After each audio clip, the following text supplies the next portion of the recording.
Okay. Kita berbaju batik hari ni sempena hari Khamis kan. Hola Dania. Hai Iliani. Alright, bismillahirrahmanirrahim. Assalamualaikum warahmatullahi wabarakatuh. Selamat sejahtera, salam ceria, salam mesra buat semua Plashen tingkatan 1 yang dikasihi lagi dirindui semuanya. Apa khabar? Sihat ke? Sehat. Semoga kamu berada dalam keadaan yang sehat, ceria dan juga sentiasa gembira walau di mana-mana sekalipun kamu berada pada ketika ini. Dan pada hari ini kita bertemu kembali yang mana kamu akan bersama-sama dengan saya selama 1 jam, ya. Bermula dari pukul 3 hingga pukul 4 petang. Semakan apa tadi? Ain tanya. Tadi makan sarapan sahaja.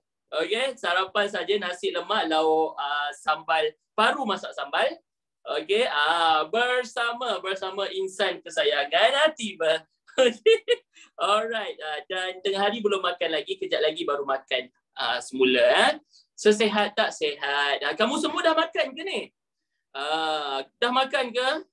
Sudah, alhamdulillah, bagus. Okey.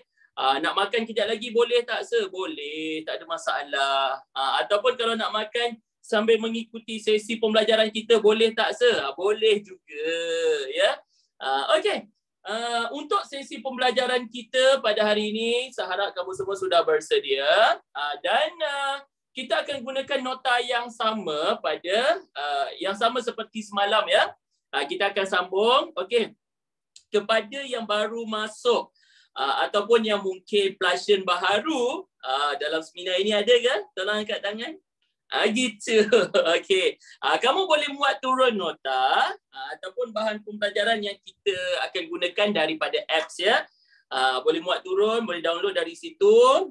Dan seperti biasa, jika ada sebarang soalan ataupun pertanyaan berkaitan topik yang akan kita belajar pada hari ini, boleh terus tanya, ya. Jangan malu, jangan segan. Ataupun jika ada sebarang kekeliruan berkaitan bahasa Melayu, katakanlah saya tak boleh sir kalau tak tanya sir. Nak buat apa Danish? Tanya je dekat ruang chat ini. InsyaAllah kita akan bincangkannya bersama-sama. Okey? Baju batik apa ni? Ini baju batik Jawa namanya. Baju batik Jawa yang mana kalau kalau pergi sekolah, kalau bekerja, pegawai kerajaan, hari Khamis, akan pakai baju batik kan. Pun dah lama tak pakai baju batik. Rindu tu yang pakai tu hari ni. Okey. Jadi guys, hari ini kita akan sambung topik yang semalam. Yang mana semalam kita dah belajar sehingga sintaksis, subjek dan predikat. Betul tak? Okey, kita dah belajar sehingga sintaksis dan hari ini, okey, sebelum kita tengok satu contoh karangan bagi soalan jenis karangan yang ada format, okey, kita akan sambung, kita akan mulakan terlebih dahulu dengan sintaksis. Boleh ke tidak? Boleh ya Danish? Boleh. Okey.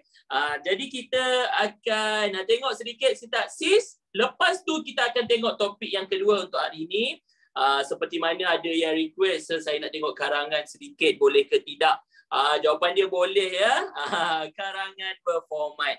Okey, jadi kita tengok dahulu sintaksis topik kita. Kita terus tengok muka surat 7. Okey, boleh?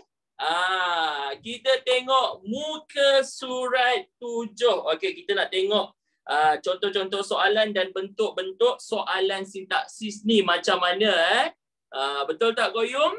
Betul, saya nampak bergaya hari ni. Hari-hari bergaya. Tiba. Okey, kita tengok muka surat 7.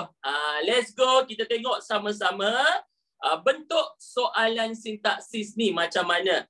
Okey, untuk soalan sintaksis ni, dia macam semalam kita dah tengok paling asas ialah berkaitan apa?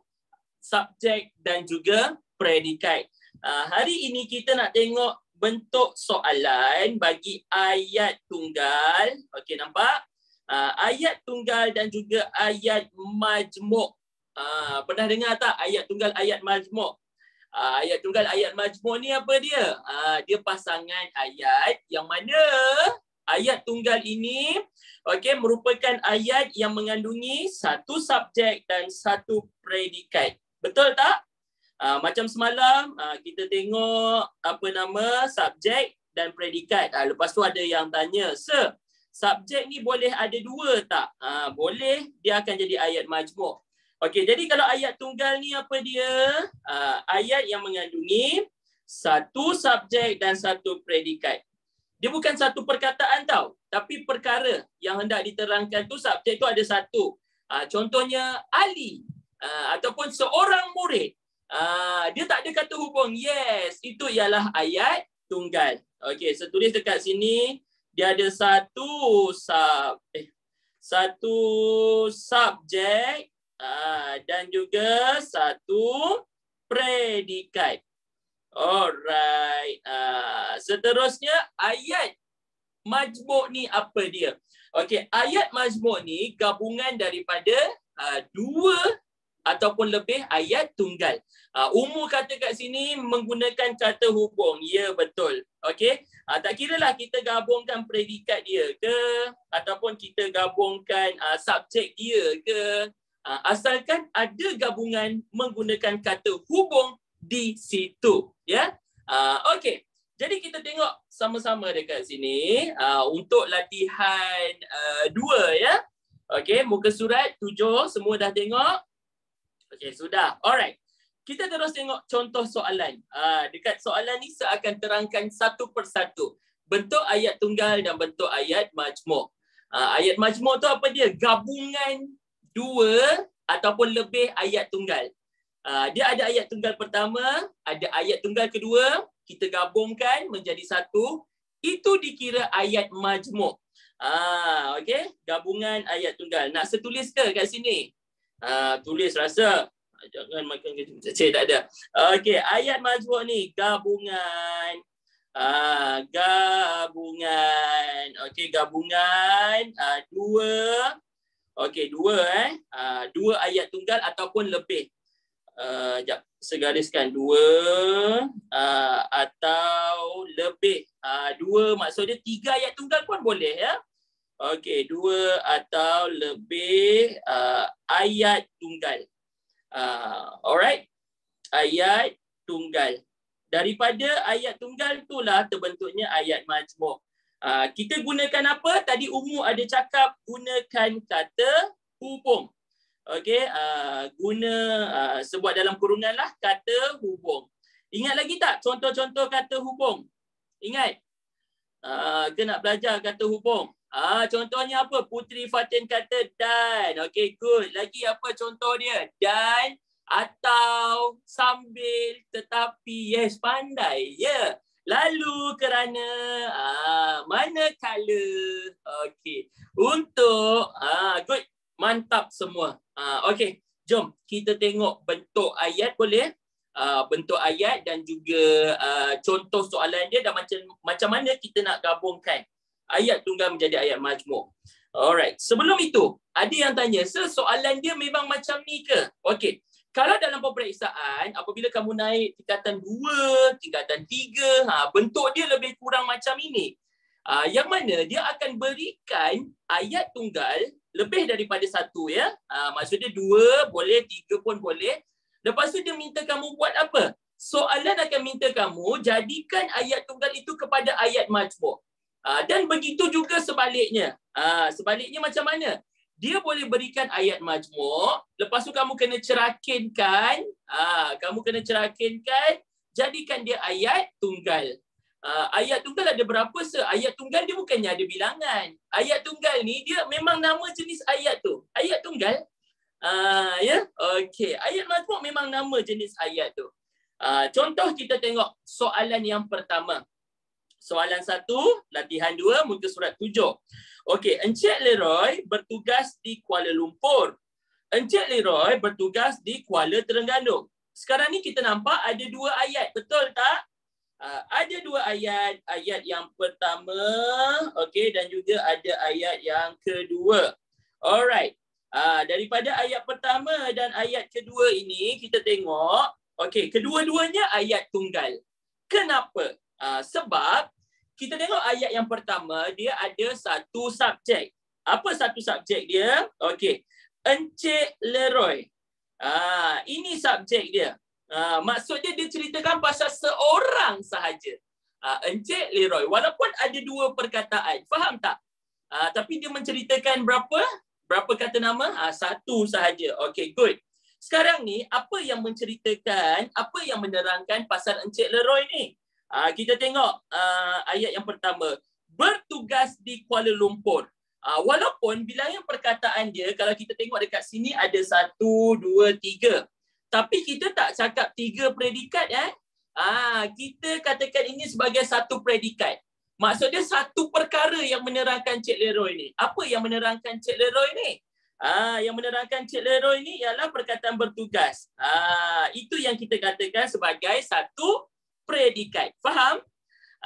Okey, faham. Alright. Jadi kita tengok dekat sini. Kalau ada tanda soal, nampak tak? Tanda soal ataupun tanda tanya. Biasanya kita gunakan kata hubung apa? Kita gunakan kata hubung atau. Okey, nampak? Atau. Dia akan jadi macam mana? Okey, bukan ataupun, dia atau sahaja. Pun tak boleh ada ya. Atau. Okey. Sekarang kita tengok subjek ayat pertama dan ayat kedua sama. Betul tak? Sama. Okey, kalau sama, apa patut kita buat? Kita boleh ambil dua-dua ke? Tak boleh, kita kena potong ya. Encik Leroy kita kena potong. Okey, sebab apa? Sebab dia sama. Lepas tu, ayat yang pertama dengan ayat yang kedua, ayat pertama dan ayat yang kedua, predikatnya, okey, dari segi kata kerja pun sama. Kalau sama, kita patut buat apa? Kita patut potong juga. Okey, potong perkataan bertugas itu. Nampak? Nampak potong. Okey, di Kuala Lumpur, di Kuala Terengganu berbeza ya. Jadi tak payah potong. Okey. Jadi kita tengok sama-sama. Apakah ayat yang akan terhasil? Kalau setaip boleh tak? Boleh ya. Tulis rasa. Nak tengok tulisan lah tiba. Okey. Kita ambil subjek dia dulu. Encik.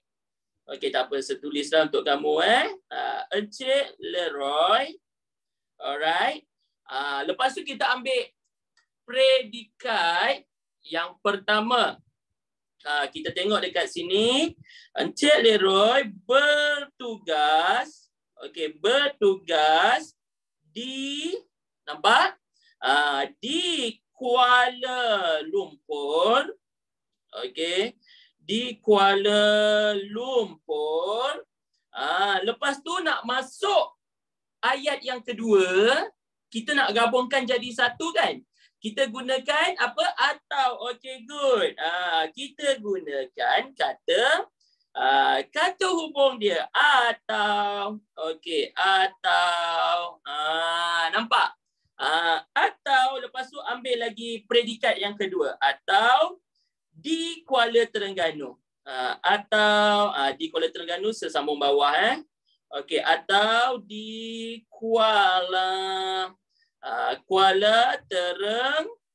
Terengganu. Lepas tu tanda apa? Tanda soal. Sebab apa? Sebab dalam ayat yang asal ada tanda soal. Predikat tu kata kerja ke? Okey, predikat tu dia boleh terdiri daripada 4 jenis kata. Ingat lagi tak saya ada terangkan semalam? Dia boleh terdiri daripada kata nama, kata kerja, kata sendinama dan juga kata adjektif. Balkis tanya, "Sir, di Kuala Terengganu kena letak di juga ke?" Jawapannya ya. Sebab apa? Sebab dia merujuk kepada tempat. Jadi kata sendinama memang kita letak macam ni. Di Kuala Lumpur atau di Kuala Terengganu. Kalau ada kata sendinama di, contoh lain macam mana? Dia berada di rumah atau di sekolah. Macam itu. Faham penggunaan di yang merujuk pada tempat, kedudukan? Kita letak sekali. Okey. So, nampak tak ayat yang terhasil? Alright. Jadi kita nampak, kita tengok dekat sini. subjek dia ada satu. Okey, tapi predikat dia ada berapa sebenarnya dalam ayat majmuk ni? Ada dua. Yes. Kenapa? Sebab satu bertugas di Kuala Lumpur, lagi yang kedua di Kuala Terengganu. Adakah itu ayat majmuk? Jawapan dia ya. Bagus, dah faham dah semuanya. Senang je. Kamu nak tahu ayat tu ayat majmuk ataupun tidak. Okey, kamu tengok kepada kata hubung dia. Kalau dalam ayat yang asal tu dia merujuk kepada kata ayat asal tu, kalau dia ada kata hubung itu memang ayat majmuk lah. Okey, ada apa-apa soalan? Tak ada. Kata hubung ada banyak, betul Auni? Ya, kenapa tak guna dan? Sebab dan merujuk kepada pertanyaan. Persamaan. Dan merujuk kepada persamaan. Kalau kita buat Encik Leroy bertugas di Kuala Lumpur dan di Kuala Terengganu. Takkan dia bertugas kat dua tempat? Ayat pun jadi tak logik, betul tak? Jadi kalau ada tanda soal macam saya cakap tadi, okey, kita biasanya gunakan kata hubung. Kata hubung atau. Okey, kata hubung atau. Okey. Seterusnya kita tengok yang kedua. Alright, ataupun tak boleh. Kata hubung atau ya, tak boleh ada pun. Okey. Nombor 2, kita tengok Yap Cheng makan pisang goreng. Yap Cheng makan ubi goreng. Kat sini ada persamaan. Apa persamaan dia? Persamaan dia makan. Okey, orang yang sama dia buat dua benda serentak, betul tak? Okey, kita gunakan dan. So, dia akan jadi macam mana? Kita ambil dulu Yap Cheng tu. Okey, subjek dia Yap Cheng buat apa? Yap Cheng makan makan apa? Makan pisang. Okey, makan pisang. Yang goreng tu kita nak buat macam mana? Makan pisang dan ubi kentang. Tak ada perkataan kentang kat sini. Dan makan pisang dan ubi goreng. Okay, good. Dekat sini kita gunakan dan. Kenapa? Sebab Yap Cheng tu makan dua benda. Ya. Okay, dan lepas tu ubi. Ubi apa? Ubi goreng. Okay, nokta. Okey, jelas? Jelas. Kenapa tak pisang goreng? Sebab goreng ini merujuk kepada benda yang sama. Pisang dan ubi goreng. Ya, pisang dan ubi goreng. Dua-dua digoreng. Ya, sedapnya pisang goreng, betul Syura. Kalau dekat Johor, pisang goreng dia cicah dengan apa kita panggil tu? Sambal kicap. Ada tak orang Johor kat sini? Kalau tak silap saya. Danish kata betul. Amira dari Johor. Sedap ya. Sebab saya dulu pernah mengajar dekat Johor tau. Lepas tu beli pisang goreng. Lepas tu dalam pisang goreng tu acik tu dia pergi letak sambal kicap. Bila tanya kenapa?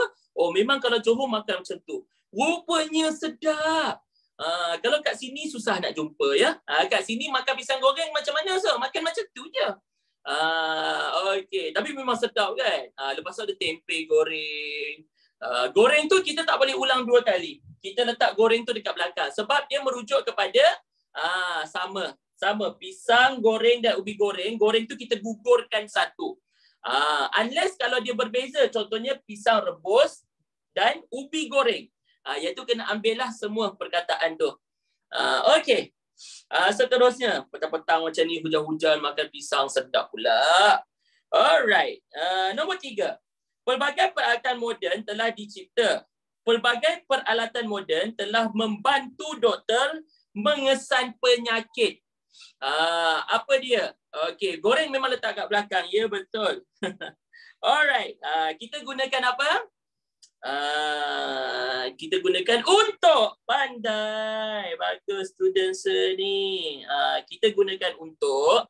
Jadi kat sini perkataan yang sama kita potong. Okey, apa yang kita potong?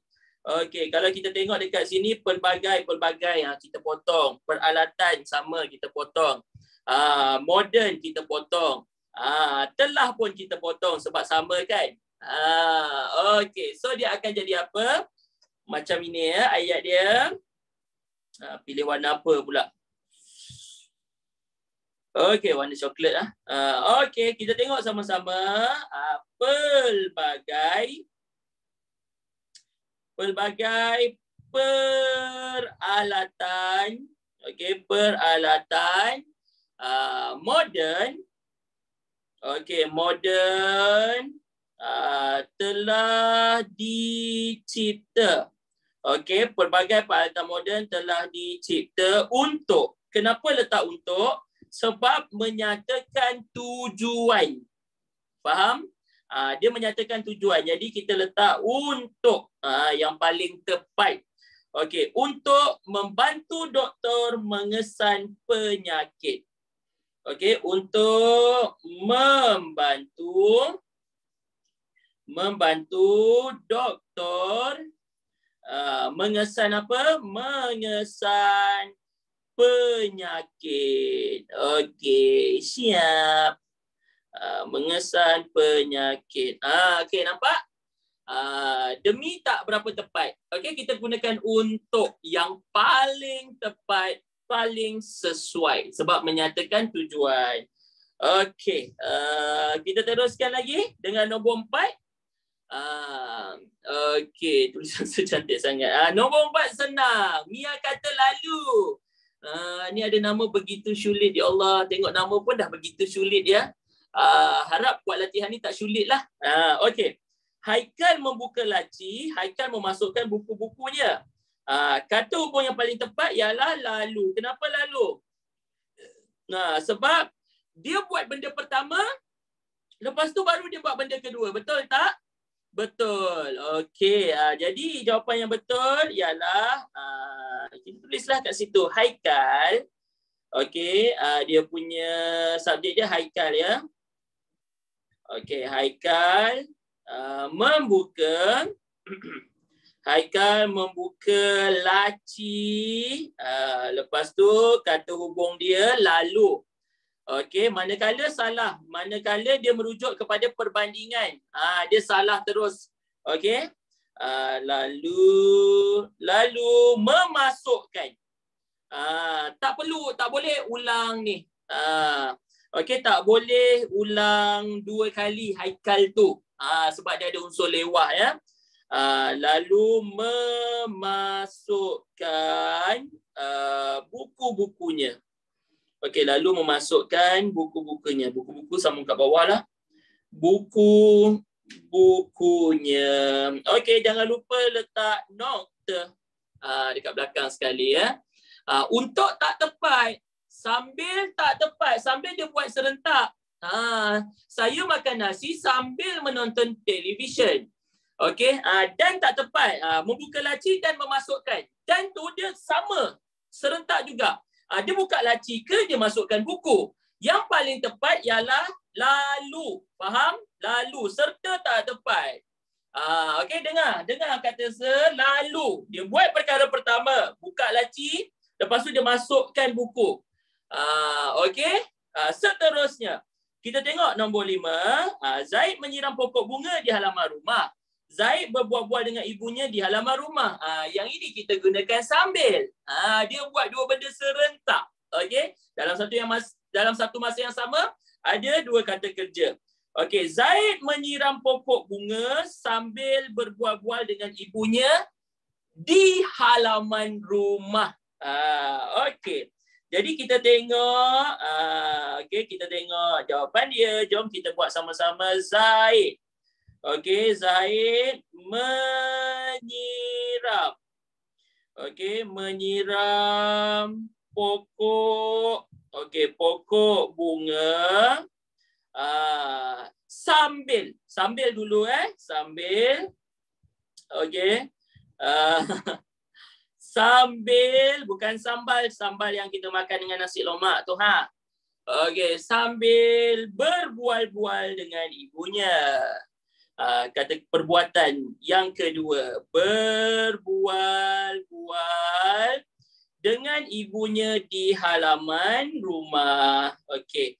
Kenapa di halaman rumah tu ada dekat belakang? Sebab itu ialah keterangan kedudukan dia paling akhir dalam ayat. Tak kiralah ayat tunggal ke ayat majmuk. Dengan ibunya di halaman rumah. Okey, noktah. Kalau dan tak tepat, dan terus salah sebab dan dia merujuk kepada persamaan. Okey.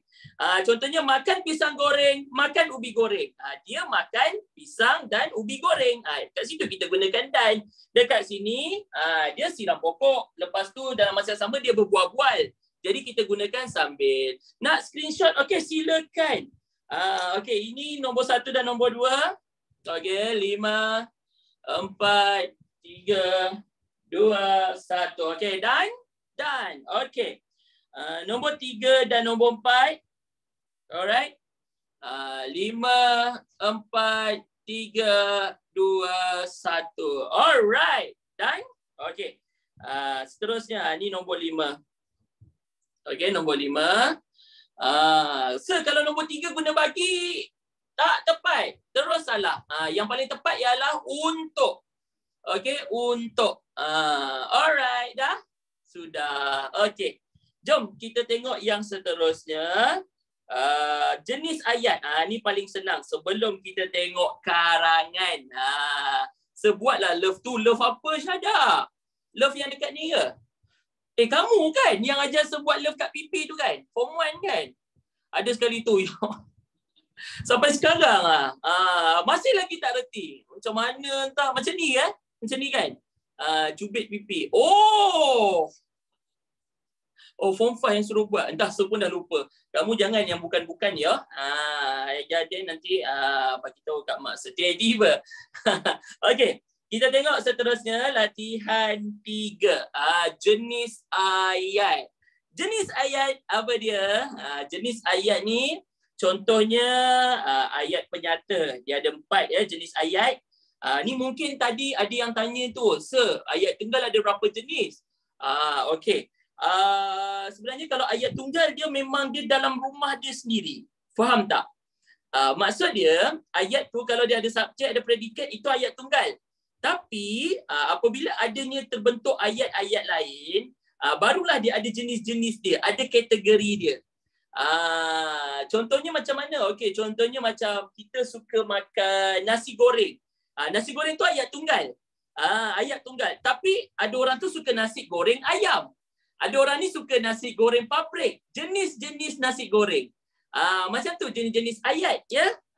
Okey. Sekarang ni ayat jenis ayat ada berapa? Kita ada ayat penyata. 1. Okey, kita ada ayat tanya. 2. Kita ada ayat perintah. 3. Dan kita ada ayat seruan. 4. Ini dia jenis-jenis ayat. Okey. Jenis-jenis ayat. Kita tengok sama-sama. Kalau ayat penyata ni apa dia, Sir? Okey. Ayat penyata ni maksud dia ayat yang menyatakan sesuatu. Ataupun dia nak memberitahu sesuatu. Okey, menyatakan sesuatu perkara. Okey. Seterusnya ayat tanya. Ayat tanya ni apa pula, Sir? Ayat tanya ni merujuk kepada dia nak menyoal. Okey. Dia menyoal ataupun menanyakan sesuatu perkara. Ya, biasanya ayat tanya dia ada tanda apa? Ada tanda soal. Nampak? Telinga gajah tu. Okey, nampak ke? Nampak. Okey, ayat perintah ni pula macam mana, Sir? Kita nak tahu ayat tu ayat perintah. Okey, biasanya ayat perintah ini dia merujuk kepada ayat suruhan. Okey. Dia ada ayat apa lagi dalam ayat perintah? Ayat permintaan. Kita nak orang tu buat. Ya?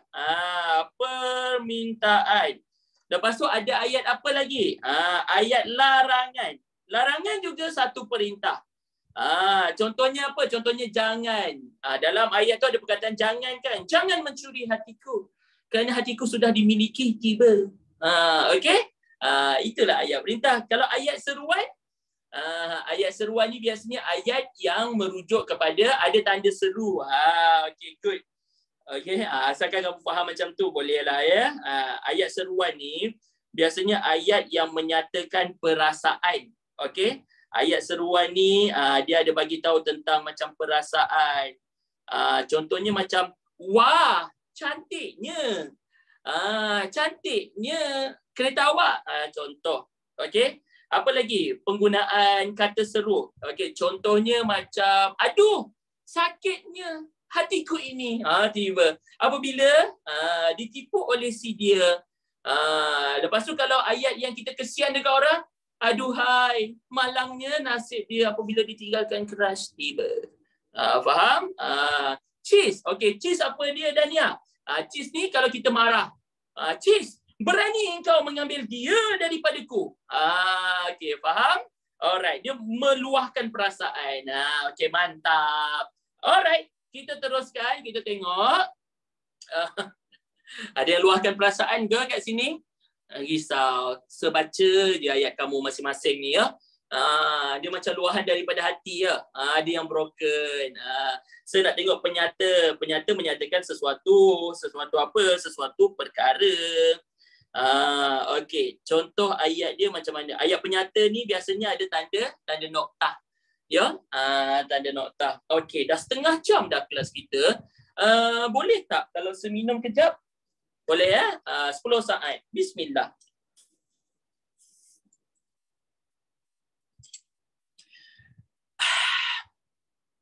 Air apa? Hari ni saya buat air Mandarin campur dengan limau. Dia rasa masam-masam manis. Sedap. Mana sirap saya? Sirap normal. Habis. Okey.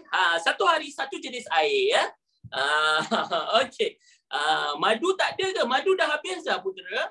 Dulu kan saya suka buat madu, betul tak? Campur dengan lemon kan? Ada madu tapi macam kita tukar-tukar lah. Nanti esok Ribena. Ribena tak nak, masam. Okey. Kita tengok nombor 1 jenis ayat. Tengok air lah. Ya Allah, tengok rambut lah, tengok baju lah, tengok air lah. Okey. Kita tengok nombor 1. Tengok soalan, jom. Betul kasih pakai sangkuit terbaik. Profesor Azhar berasmikan Majlis Convocation Universiti Putra Malaysia. Okey, itu ayat apa? Ayat penyata. Apa dia? Dia memberi tahu. Okey. Jadi jawapan dia nak tulis macam mana tulis je. Kalau keluar dalam peperiksaan, dia minta nyatakan jenis ayat. Macam ni je jawapan dia. Ayat penyata. Dah. Macam tu je. Tak payah buat macam ayat ini merupakan ayat penyata. Tak payah. Ya. Senangnya memang senang. Ya. Okey. Nombor 2. Adakah kamu berpuas hati dengan pendapatan yang kamu terima? Ada tanda soal tu Ayat apa? Ayat tanya. Okey, ayat tanya. Cubalah tengok, senang je. Tengok ayat pun dah tahu dah jenis-jenis dia ya. Okey, seterusnya. Nombor 3. Wah, cantiknya pemandangan di tempat ini pada waktu malam. Ada kata seru, lepas tu ada tanda seru. Ayat seruan. Okey, mantap Pak Abu. Ayat seruan. Okey, settle. Seterusnya, nombor 4. Pujuklah budak yang sedang merajuk itu. Pujuklah. Okey. Kalau ada perkataan lah, kita tengok macam lah, adalah ayat apa? Ayat perintah. Macam mana kita nak tahu ayat tu ayat perintah? Okey, ayat perintah. Dia jadi bentuk apa ni Macam mana kita nak tahu ayat tu ayat perintah? Dia dimulakan dengan kata kerja. Pujuk. Dia minta, ya betul. Dia suruh. Lepas tu adalah. Dia suruh kan? Ya betul. Jadi ayat perintah. Faham? Faham. Okey, jawapan dia senang je, ayat perintah. Tulis kat situ ya. Okey, ayat perintah. Okey, siap. Settle. Ada apa-apa nak tanya? Tak ada. Senang kan jenis ayat? Nampak? Kamu dah belajar berapa jenis ayat? Ada 4 jenis ayat. Lepas tu tambah lagi ayat tunggal. tambah lagi ayat majmuk, tambah lagi kata hubung. Banyak dah kamu dapat kan? Siapa beza ayat perintah dengan ayat penyata? Ayat penyata dia ada subjek dekat depan. Subjek dia tu apa? Kata nama. Okey. Alright, settle dekat sini. Tengok sekali lagi, nombor 1 ayat penyata. Nombor 2 ayat tanya. Okey. Nombor 3 ayat seruan. Dan nombor 4 ayat perintah. Settle dekat sini. Okey. Kita teruskan dengan topik yang kedua. Kita nak tengok sedikit karangan. Boleh tak? Karangan tingkatan 1. Okey, kita tengok sama-sama dekat sini. Baiklah. Topik kita yang kedua hari ni kita nak tengok karangan. Okey. Karangan ni dia kalau sebelum ni untuk peperiksaan tingkatan 1, tingkatan 2 dan juga tingkatan 3, karangan ni dia boleh keluar dalam kertas 2 bahagian A dan juga bahagian B. Tapi yang kita nak tengok ni ialah bahagian B, karangan panjang. Karangan panjang tu macam mana? Karangan yang macam biasa, kita buat ada perenggan-perenggan dia. Okey. Kalau kita tengok dekat sini, dengar nanti saya berikan ni saya berikan tips ataupun formula macam mana nak buat isi karangan yang baik. Okey. Karangan panjang ni dia akan berikan 3 soalan, tapi tema dia sama. Contoh dekat sini saya ambil tema apa? Tema aktiviti co-curriculum. Aktiviti COCO. Okey, sekarang kita tengok dekat sini. Baiklah. Soalan yang pertama. Anda telah menyertai aktiviti cari harta karun oleh Persatuan Bahasa Inggeris di suatu taman rekreasi. Nyatakan cara aktiviti tersebut dijalankan. Okey, kita tengok dekat sini soalan yang pertama. Senang ke susah?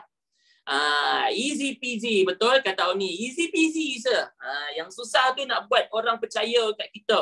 Tiba. Okey. Ini karangan biasa. Karangan biasa. Okey, jadi kalau karangan biasa ni kita tengok dia tak cakap surat ke, dia tak cakap laporan ke, dia tak cakap catatan ke. Jadi ini adalah karangan. Kalau dia minta cara ataupun langkah, okey, karangan tidak berformat. Karangan tidak berformat. Okey, ada berapa perenggan yang kamu boleh buat? Ada yang tanya dari tadi lagi, Sir, karangan yang baik ada berapa perenggan? Okey, perenggan, bilangan perenggan untuk karangan yang tidak berformat, karangan biasa, kamu boleh buat 5 hingga 6 perenggan untuk dapatkan markah yang baik. Okey? Maksud dia jangan buat sampai 10 perenggan. Itu dah tahap universiti, dek. Itu memang banyak dah. Kita bukan nak buat buku. Kita nak buat karangan sahaja. Okey. Alright. Jadi kita tengok dekat sini 5 tu minimum ke, Sir? Minimum, paling sikit. Kalau buat lagi sikit, contohnya macam ada 4 ataupun 3 ataupun 2. Mana ada markah, betul? Tak ada markah. Bukan tak ada markah, markah sikit le. Nak buat 4 perenggan lagi lah sikit. Sebab dia ada pendahuluan, ada penutup. Lepas tu isi kena bagi 3 ataupun 4 isi. Okey. Settle nombor 1. Nanti kita tengok nak buat yang mana ya. Alright. Nombor 2. Persatuan Sejarah Sekolah anda telah mengadakan lawatan kebangunan bersejarah yang terkenal di Malaysia. Sebagai setiausaha Persatuan Sejarah, anda diminta untuk membuat laporan tentang lawatan tersebut. Okey, sediakan laporan itu selengkapnya. Dia minta kamu buat apa? Buat laporan. Okey, kalau laporan ni dia karangan jenis apa? Ini ialah karangan berformat. Karangan berformat ni kena ikut format dia ke, Sir? Ya. Kena ikut apa yang perlu ada dalam karangan tersebut. Biasanya yang susah ni karangan apa? Karangan berformat, betul tak? Kenapa kita katakan karangan berformat ni susah? Sebab kamu kena ikut satu persatu, step by step ya. Langkah demi langkah, apa yang kena ada dalam karangan tersebut. Katakanlah kalau salah, apa akan jadi Auni? Kalau salah akan dipotong markah. Markah kena tolak. Sebab tu macam agak bahaya. Tapi nak tak nak kena belajar juga. Ya, kena tahu, kena ambil tahu. Okey. Adakah ini ada kaitan dengan aktiviti kokoh? Ya, betul. Okey, seterusnya kita tengok soalan yang ketiga. Karangan tidak berformat macam mana? Karangan biasa. Karangan biasa, ya ada perenggan biasa tu. Ya, dia tak ada tarikh, tak ada tajuk, tak ada alamat. Okey. Nombor 3. Anda telah terpilih menjadi salah seorang peserta program perkhemahan perdana. Ceritakan pengalaman anda semasa menyertai program tersebut. Tada! Ceritakan pengalaman anda. Ini karangan yang ada format ke tak ada format? Tak ada format. Senang tak? Lagi senang kan?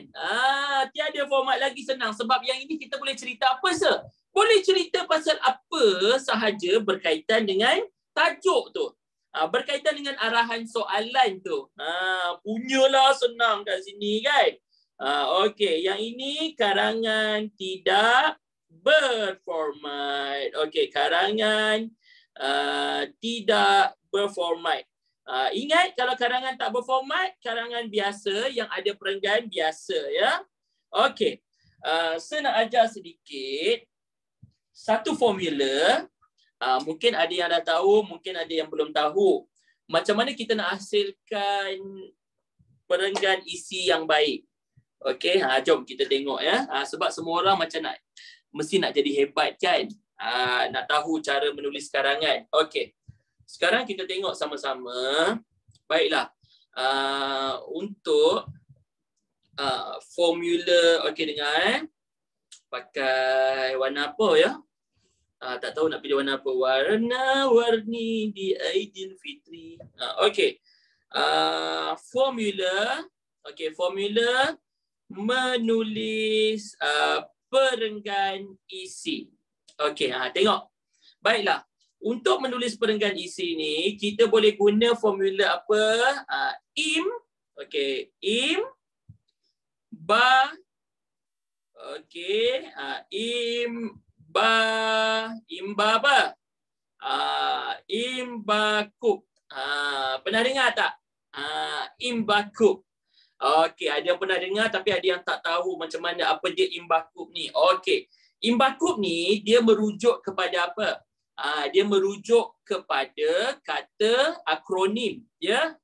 Tak pernah dengar langsung. Okey, jom kita tengok sama-sama dekat sini. Apa dia imbakub ni? Okey, dia mewakili perkataan ya. Yang mana daripada perkataan tu kita boleh hasilkan ayat. Okey, contoh yang pertama I. I merujuk pada apa? Isi. Isi ni apa dia? Okey, dalam setiap perenggan, kamu kena nyatakan isi, betul tak? Dalam perenggan isi, isi ni merupakan idea utama yang hendak kamu ketengahkan. Tahu? Yang hendak kamu ceritakan. Okey, contohnya macam kalau kita tengok, soalan yang pertama, nyatakan cara aktiviti tersebut dijalankan. Aktiviti apa? Aktiviti cari harta karun. Okey, apa cara yang pertama? Cara dia adalah apa dia? Penyediaan laluan. Laluan ataupun tapak aktiviti. Itu akan jadi sebagai apa? Idea utama kamu. Nampak dah? Lepas tu, apabila kamu ada idea utama, kamu kena huraikan. Okey, huraikan ni kita sebut M ya. M ni merujuk pada apa? Mengapa? Mengapa ni apa dia? Okey, mengapa ni kamu kena berikan sebab untuk menyokong isi.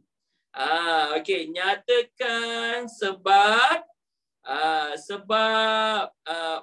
sebab untuk menyokong isi. Okey, contoh kita ambil tadi. Penyediaan laluan. Tahu laluan? Yang kita ambil soalan yang pertama tadi ya, cari harta karun. Okey, sediakan laluan. Kenapa kena sediakan laluan? Hal ini bertujuan untuk memberikan petunjuk kepada para peserta. Bagi mencari clue ataupun kata kunci. Macam tu. Untuk menyokong isi kita tu. Okey, bagi ilham. Yes, good. Okey, seterusnya. Ba ni merujuk kepada apa? Okey, ba ni merujuk kepada bagaimana. Bagaimana ni apa dia? Okey, bagaimana kita nak melaksanakan isi tu? Okey, contohnya kalau bagaimana ni dia lebih kepada apa? Kita nyatakan contoh. Contoh ataupun cara yang perlu dilakukan untuk menyokong isi tadi tu. Ya. Okey, kita berikan contoh ataupun cara. Alright. Seterusnya K. K merujuk kepada apa? K merujuk kepada kesan. Okey, good. Betul Aisyah. Kesan. Kesan ni apa dia? Kesan daripada contoh tu. Maknanya okey, dengar ya. Saya beri contoh paling mudah lah tentang makanan kegemaran. Okey, contohnya macam ni. Katakanlah kalau soalan tu diminta kamu ceritakan tentang makanan kegemaran kamu. Okey, antara makanan kegemaran saya ialah nasi ayam. Itu merujuk pada apa? Isi, idea utama, betul tak? Okey, ayat yang seterusnya kita nak cerita mengapa. Mengapa kamu suka nasi ayam? Mengapa kamu nyatakan nasi ayam? Okey. Hal ini demikian kerana nasi ayam mempunyai kandungan yang bernutrisi tinggi. Betul tak? Betul. Okey. Ba ni maksudnya bagaimana? Kamu nyatakan bagaimana nutrisi tu dia ada dalam nasi ayam. Okey, contohnya nasi ayam mengandungi sayur-sayuran seperti salad dan timun. Faham tak? Okey, good. Lepas tu K. K merujuk pada kesan. Kesan daripada contoh. Kesannya, saya akan mendapat bekalan ataupun sumber tenaga yang mencukupi. Ataupun kesannya akan mewujudkan tubuh badan yang sihat. Kesan daripada makan sayur tadi tu. Faham kan? Okey, mantap. Yang ini buat dalam satu perenggan kesan, ya. Imbakum ni dalam satu perenggan isi.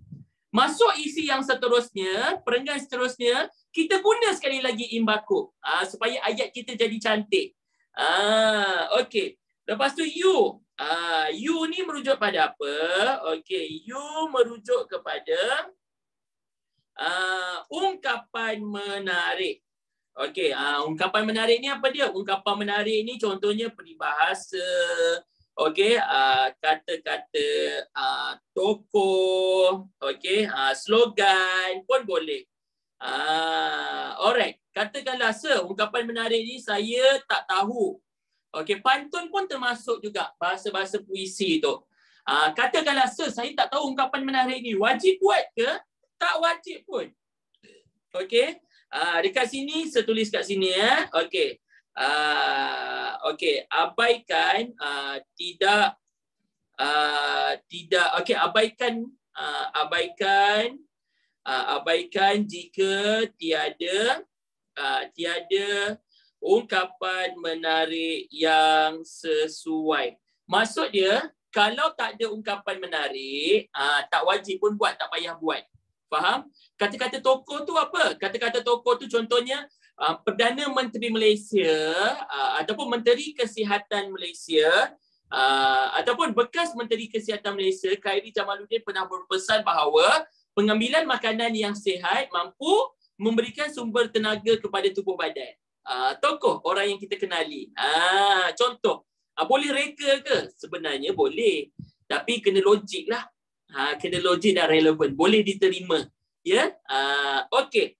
Imbaku. Last. Okey, last huruf P. P merujuk pada apa? P merujuk kepada penegasan. Okey, penegasan ni apa dia? Okey, penegasan ni menegaskan atau mengukuhkan semula isi tadi tu. Maka jelaslah dilihat bahawa nasi ayam merupakan sumber nutrisi yang amat baik. Okey, penegasan kita tengok untuk menegaskan dan juga mengukuhkan isi. Okey. Ada apa-apa nak tanya setakat ni? Tak ada. Okey, katakanlah saya tak nak guna pun imbakub ni. Saya tak tahu macam mana nak guna imbakub tu. Okey. Sebenarnya yang ini tak wajib. Formula ni dia untuk memudahkan kamu. Penegasan ni tak ada pun tak apa kan? Tak apa. Kalau tak ada pun tak payah. Ya? Slogan tu apa dia? Okey, slogan tu macam kata-kata hikmah. Tahu tak? Contohnya, pandu cermat, jiwa. Cuba sambung. Pandu cermat, jiwa. Jiwa apa? Jiwa selamat. Okey, bagus. Itulah contohnya. Akronim tu apa dia? Akronim tu singkatan perkataan. Penegasan tu macam sebab alasan kukuh ke? Ya, betul. Untuk menyokong isi kita tu, untuk kukuhkan lagi. Kalau tak ada, tak mengapa. Okey. Jika tidak menjadi kesalahan. Tidak menjadi kesalahan jika tiada penegasan. Dekat sini sudah typekan. Maksud dia, kalau jika tiada penegasan dalam perenggan isi. Nak buat boleh, tak buat pun tak apa. Okey, dapat ke? Sebab tadi ada yang tanya, so macam mana nak hasilkan perenggan apa nama yang baik. Macam ni lah. Buat lagi baik, lagi elok. Good. Okey. Ada apa-apa nak tanya tak setakat ini? Tak ada. Satu perenggan 3 noktah ke? Dia macam isi ni satu ayat. Huraian satu ayat. Contoh satu ayat. Kesan satu ayat. Ungkapan menarik satu ayat. Penegasan satu ayat. Dia macam tu. Tapi kalau kamu tak nak buat, tak apa. Okey. Slogan ni apa dia? Slogan ni main sini. Saya tulis kat sini sebab ramai yang tanya dari tadi. Okey, slogan ni kata-kata hikmah. Okey, kata-kata kata-kata hikmah. Alright. Slogan ni kata-katamu hanya mimpi. Kata-kata hikmah. Okey, kata-kata yang baik, kata-kata yang puitis. Okey, jelas? Ada apa-apa nak tanya? Tak ada. Imbakub ni sangat membantu. Betul. Ingat je imbakub. Mana-mana karangan boleh buat. Okey. Saya nak tunjukkan satu contoh apa? Satu contoh karangan jenis berformat. Boleh ke? Boleh. Satu contoh karangan berformat. Okey, karangan berformat yang kita nak tengok ialah karangan jenis laporan. Nampak? Okey, laporan. Baiklah, kita tengok sama-sama. Format karangan laporan. Ni muka surat berapa? Okey, ni muka surat 10. Baiklah. Untuk karangan jenis laporan, yang pertama sekali kamu kena ada tajuk. Okey, ini nombor 1.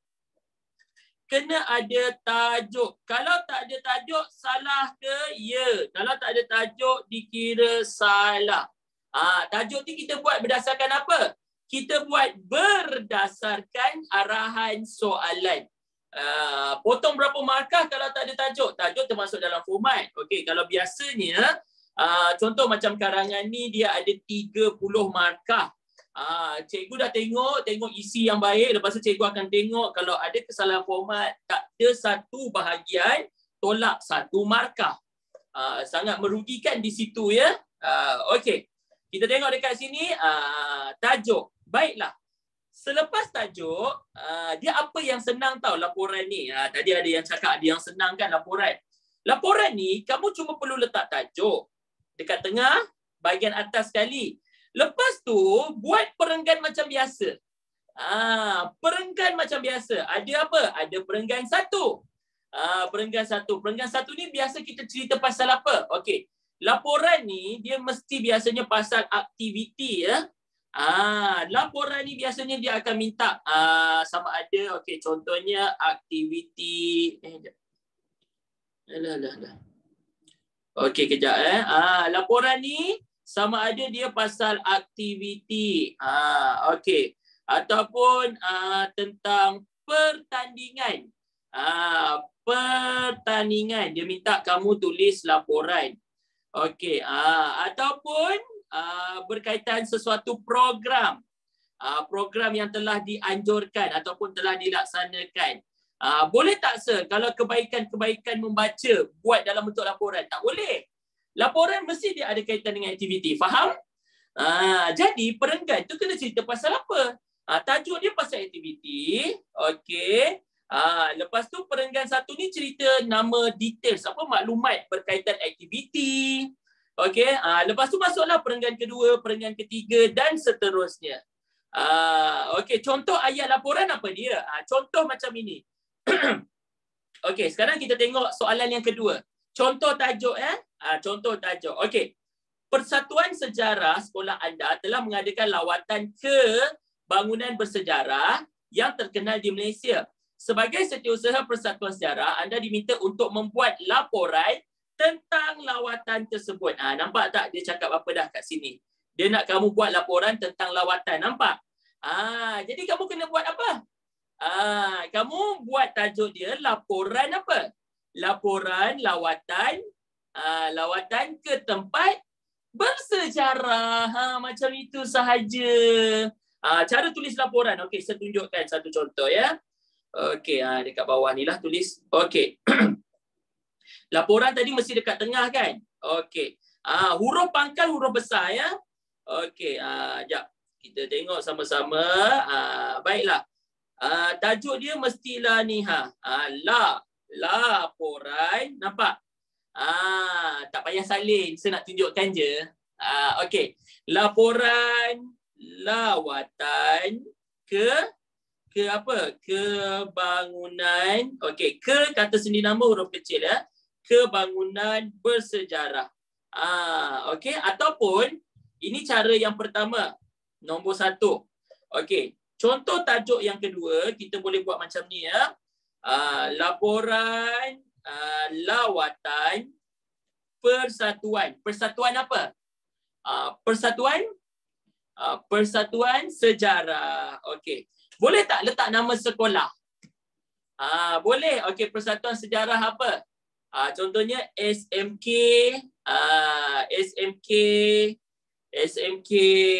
Seri Bayu. Kebangunan bersejarah. Macam ni pun boleh juga. Okey, kita ambil yang kedua lah. Yang satu ni kita padam. Okey. Contoh ya tajuk laporan. Macam ni contoh dia. Nampak tak? Contoh tajuk laporan. Kalau laporan pertandingan sama juga. Laporan pertandingan pidato. Contoh. Tengok soalan. Tajuk dia macam mana kita nak buat. Tengok soalan karangan. Faham? Okay, good. Kalau laporan aktiviti, sukaneka, laporan hari sukan ataupun laporan kejohanan sukan. Laporan memang wajib letak. Ya, perkataan laporan kena ada. Perkataan laporan ni wajib. Lepas tu dia punya tajuk selepasnya tu, okay, contohnya lawatan persatuan sejarah. Tengok kepada soalan. Okay, faham ke tidak? Faham. Kata sendi nama memang kita huruf kecil. Memang huruf kecil ya. Contohnya macam ke, dan, huruf kecil. Okey, lepas tu dah buat, barulah langkau satu baris, mulakan perenggan yang pertama. Okey, yang ini contohnya 4 perenggan. Tapi sepatutnya 5 perenggan. Cuma saya tak muat nak nak masukkan dalam satu page. Ya, okey. 5 hingga 6 perenggan. Faham? Okey. Last sekali. Tadi soalan dia cakap sebagai setiausaha, betul tak? Dekat laporan kena ada nama penulis. Ni penulis laporan dan jawatan. Okey, jawatan dia apa? Okey, jawatan. Okey, jawatan dia mestilah setiausaha. Okey, jawatan mestilah setiausaha. Setiausaha apa? Persatuan Sejarah ke? Kalau sukan, setiausaha sukan. Okey, memang kena 5 perenggan ke minimum? Okey, sebaris dengan tanda tangan apa kena ada? Apa yang kena ada? Tarikh. Tarikh kat mana? Dekat sebelah kanan huruf besar. Apa yang kena huruf besar se? Okey. Untuk tarikh yang kena huruf besar ni bulan ni. Okey, bulan kena huruf besar. Tanda tangan kenalah, tanda tangan dekat bahagian nama. Hari tak payah. Hari tak payah. Okey, tarikh sahaja. Alright. Okey, senang je. Yang lain buat perenggan macam biasa. Okey, ada apa-apa nak tanya tak? Tengah makan keropok leko. Ya Allah, sedapnya. Nak screenshot Imbakub ni. Boleh. Silakan. Okey, nampaknya sampai di sini saja pertemuan kita. Kejap je dah 1 jam. Lah, dah pukul 4 dah. Terima kasih saya ucapkan kepada semua. Kena ke tepi sisi je sebab ada nak screenshot. Okey, semoga kita jumpa lagi pada slot ataupun sesi yang seterusnya. Terima kasih kepada semua. Saya doakan semoga kamu semua berjaya dalam kehidupan, dalam peperiksaan dan juga dapat mencapai segala impian yang ingin kamu kecapi. Okey? Semoga kita bertemu kembali. Assalamualaikum dan selamat petang. Tetaplah hidup, tetaplah belajar walaupun pelbagai ujian yang perlu kita hadapi. Okey, Assalamualaikum dan selamat sejahtera. Bye-bye. Tata titi tutu, semoga ceria selalu. Okey, Assalamualaikum. Bye-bye.